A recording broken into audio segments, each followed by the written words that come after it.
Hi everyone, it's been a while since I've last uploaded. I'm just heading back from the gym and I wanted to share... Hi everyone, it's been a really long time since I've uploaded. I believe the last upload was this summer and I was talking about ketosis. And I get a lot of questions about what I eat in a day. And by a lot, I mean I've gotten a few questions of what I eat in a day. And I think it's a really valuable question because I've had some decent success with my diet and the drugs I've taken for Crohn's disease, and I figure if I share something with you guys that might help you, that maybe one of you guys, even if one of you could just make a small change that benefits you, that would be awesome. And so, sorry if I look distracted, it's because I'm actually driving and I just wanted to share my thoughts.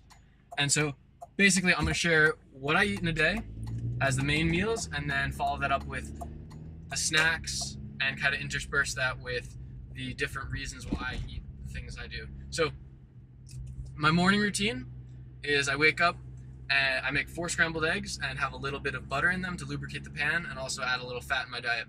That's the only thing I eat other than occasionally a cup of coffee first thing in the morning, all the way up until around 9 o'clock, give or take.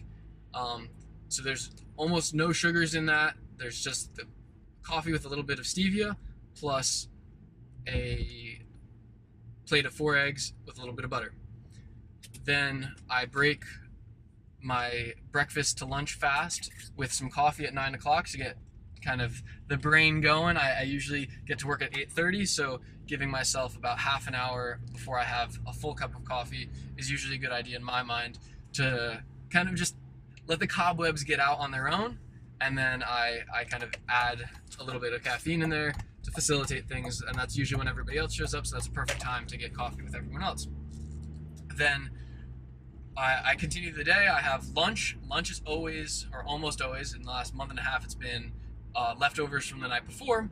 Really convenient that we make enough at dinner that we have enough for lunch. So usually that consists of a meat main course, so chicken, breaded chicken, or a little bit of leftover like steak or something like that. And then I have a side of carbohydrates. Usually there's no real vegetables in there, occasionally some steamed broccoli or something. But usually it's just carbs, and protein, and fats. And I try to minimizing the carbs. Then during dinner, I have a very similar thing as lunch, but with the added benefit of having a salad. And I put salad in quotes because it's really more of like a rabbit salad. It's some lettuce with some vinaigrette and some onion. So if that's a salad, then I have a salad for dinner. And I try to be consistent about that. Sometimes I'm really not in the mood, but honestly, like having a salad at night, something about having a fresh, crunchy, I don't know, it's just really good. So those are the main courses plus my coffee in the morning. But then I usually, the times that I have like significant amounts of just like of refined sugar is I'll have a granola bar, a chewy Quaker granola bar, peanut butter flavored or chocolate chip. Both of those have a lot of sugar. Both of those flavors have a lot of sugar. So I'll have 1 or 2 of those interspersed throughout the day. I'll have that 11 o'clock, try to hold me over to lunch. And then at night I'll have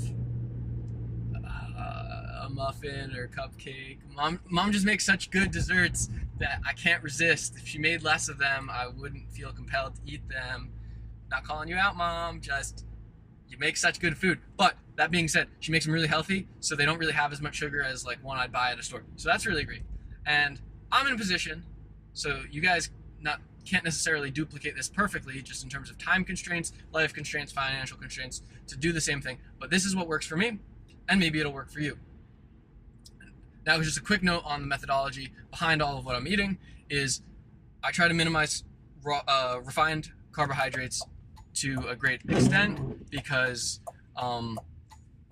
I've read a little bit about the effects of sugar on the body and the inflammatory effects of sugars, carbohydrates, and how a more ketogenic diet can have a reduction in the inflammatory response in the body. And I think that's valuable, especially for somebody with a disease that is basically inflammation based. So if any of this stuff has credence in your lifestyle, you eat too many carbs, maybe try to minimize that.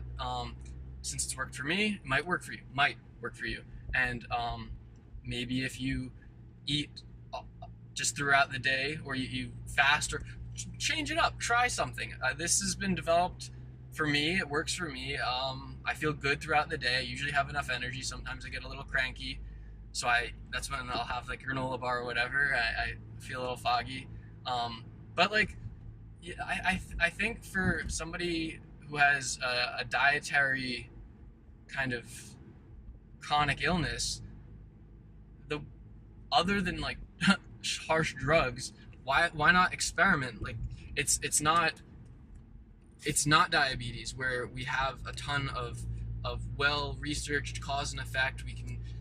We know the causality of, if you don't have insulin, and like you need to give yourself exogenous insulin or whatever. I don't know enough about diabetes to really like use that as an analogy, but basically, like, we can experiment and see what's good or bad. And like, the worst case scenario is, I mean, at least if you're going towards my diet, is like, hey, maybe you're gonna be a little bit more tired. You're not gonna, I don't know. Just experiment. It's a good opportunity. So I hope this helps. And thanks for watching. I'm gonna try to upload more just kind of easy, quick thought videos, because I really want to help people out there with Crohn's, because I didn't have that kind of benefit, and I think that maybe I can share some of the knowledge I've gotten. So thanks for watching, and I'll see you in the next one.